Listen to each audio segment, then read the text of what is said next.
Olá, eu sou Matheus Salles, estudante de farmácia, e venho apresentar o produto do meu projeto de iniciação científica que tenho desenvolvido sob a orientação da professora Joyce Neves, intitulado A Transmissão Interinstitucional de Bactérias Multiresistentes Antimicrobianas através de pacientes com Covid-19. A Acinetobacter baumannii é um patógeno bacteriano oportunista, gram-negativo, não fermentador, que pode causar infecções nos diversos sítios, e se caracteriza pela sua capacidade de sobrevivência em superfícies inanimadas por longos períodos de tempo, e colonizar pacientes e até mesmo mãos de profissionais de saúde. Esse micro-organismo possui grande relevância no ambiente hospitalar e participa, portanto, do acrônimo ESCAPE, que é uma lista reservada para patógenos de grande ameaça à saúde pública. Outro aspecto importante é a sua capacidade de acumular mecanismos de resistência. Essa resistência pode se dar por diversos mecanismos, e desses, a degradação enzimática por carbapenimases é o mais relevante para a saúde pública, pela sua alta facilidade de disseminação. Nas últimas décadas, houve a disseminação de cepas de Acinetobacter baumannii resistentes aos antimicrobianos, principalmente aos carbapenêmicos, que é a categoria mais utilizada, o que limita o tratamento dessas infecções às alternativas terapêuticas menos seguras. Por conta dessa escassez, a OMS o classificou no topo da lista para o desenvolvimento de novas drogas. Entretanto, com a instauração da pandemia de Covid-19, agrava-se a crise de resistência antimicrobiana, por conta da alta exposição dos pacientes a fatores de riscos relacionados à aquisição de infecções por bactérias multiresistentes, como por exemplo a longa estadia, ventilação mecânica, uso de dispositivos invasivos, colonização prévia, entre outros. Dado o exposto, esse estudo objetiva caracterizar o perfil clonal e os mecanismos de resistência aos antimicrobianos de A. baumannii provenientes de pacientes internados em hospital terciário de Salvador, Bahia, durante a pandemia de Covid-19.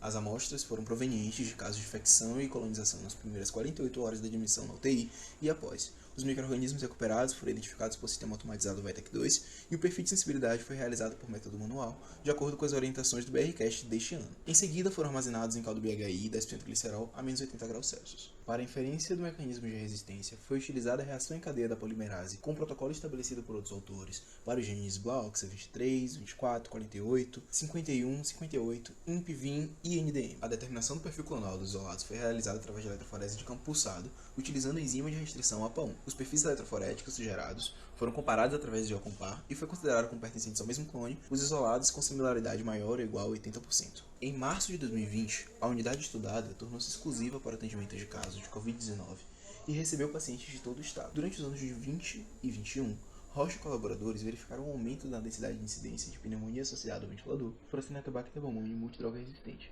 mas o surto foi responsivo às medidas de controle de infecção hospitalar inicialmente implementadas.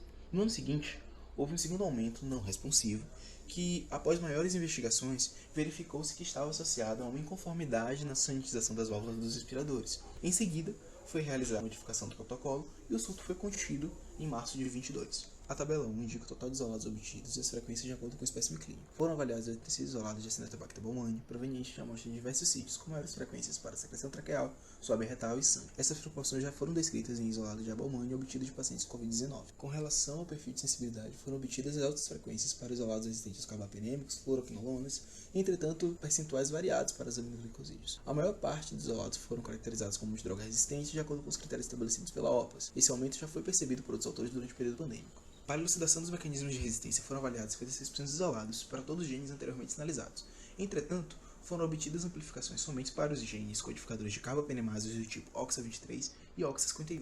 Em seguida, os isolados remanescentes foram testados somente para esses dois genes, resultando em positividade de 88,2% para o gene OXA23 e 89,6% para o gene OXA51.